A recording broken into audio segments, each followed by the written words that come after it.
पंजाबी में कहावत है, सास चंगी होवे या ते दीवार ते टंगी होवे। संगीता की शादी भी एक ऐसे ही घर में होती है जहां उसकी सास दीवार पर टंगी होती है। ससुर और पति शादी के पहले दिन उसे सास के फोटो के सामने ले जाते हैं, जहां ससुर जी कहते हैं, बेटा बेटा संगीता, ये तुम्हारी सास थी, बहुत नेक और भली, लेकिन थोड़ी गुस्सैल थी।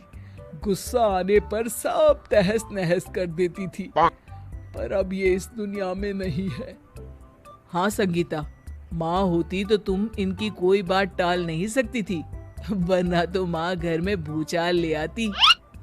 संगीता मन में खुश होती है कि अच्छा है कि ऐसी औरत अब इस घर में नहीं है, लेकिन दिखावे के लिए वो जैसे ही सास की फोटो के सामने हाथ जोड़कर खड़ी होती है, ये क्या? सास उसे देखकर मुस्कुराने लगी। संगीता आंखों को मलकर एक बार फिर से देखती है, लेकिन फिर सास के चेहरे का भाव, भंगिमा यानी एक्सप्रेशन बिल्कुल बदले होते हैं। वो अपने पति और ससुर को कहती है, माँ की तस्वीर तो स्माइल कर रही है। ना ना बेटी, ये कैसे संभव है? जरूर तुम्हें कोई गलती हुई होगी, ऐसा कैसे हो सकता है? लगता है तुम शादी की सारी फॉर्मेलिटी करते करते थक गई हो, तुम्हें आराम की जरूरत है संगीता। खैर, सारे संगीता की बात को इग्नोर कर कमरे में चले जाते हैं। वैसे सास की फोटो पर एक्सप्रेशन एक के बाद एक बदलते ही रहते हैं। सुबह होती है, पति और ससुर को काम पर भेजकर संगीता कमरे की सफाई करने में लग जाती है कि तभी उसे आवाज आती है, टेबल ठीक से साफ करो। ऐसे भी कोई टेबल साफ करता है? इससे अच्छा तो ये गंदा ही था। किसी औरत की आवाज सुन संगीता दंग रह जाती है और सोचने लगती है कि आवाज कहाँ से आई। आवाज को नजरअंदाज कर वो फिर से अपना काम करना शुरू करती है, लेकिन इस बार तो आवाज बिल्कुल उसके कान के पास से आती है।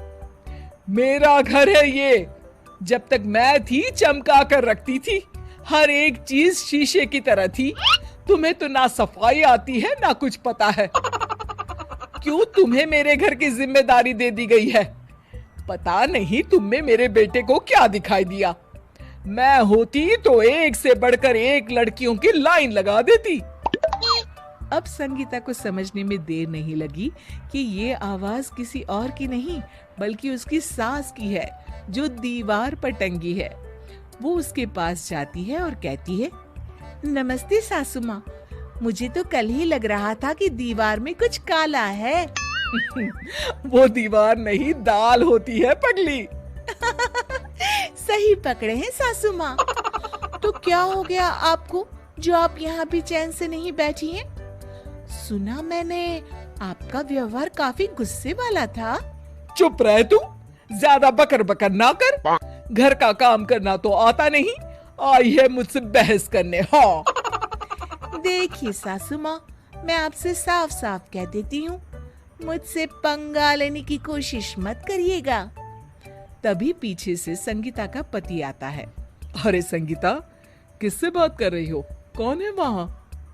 संगीता की सास की फोटो फिर से पहले जैसी हो जाती है।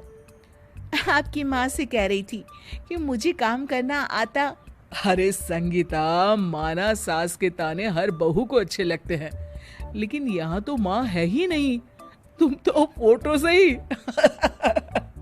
तुम भी लाजवाब हो संगीता।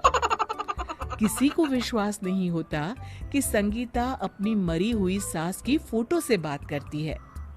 वहीं आए दिन संगीता की सास संगीता को किसी न किसी बात पर आते जाते ताने देती।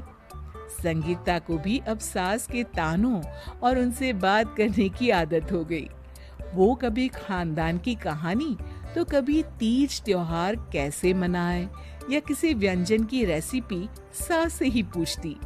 सारा दिन घर में अकेली संगीता की सास अब उसके लिए तानों के साथ पक्की साथी की तरह भी रहने लगी थी, जो किसी और को नहीं बल्कि संगीता को ही सुनाई देती।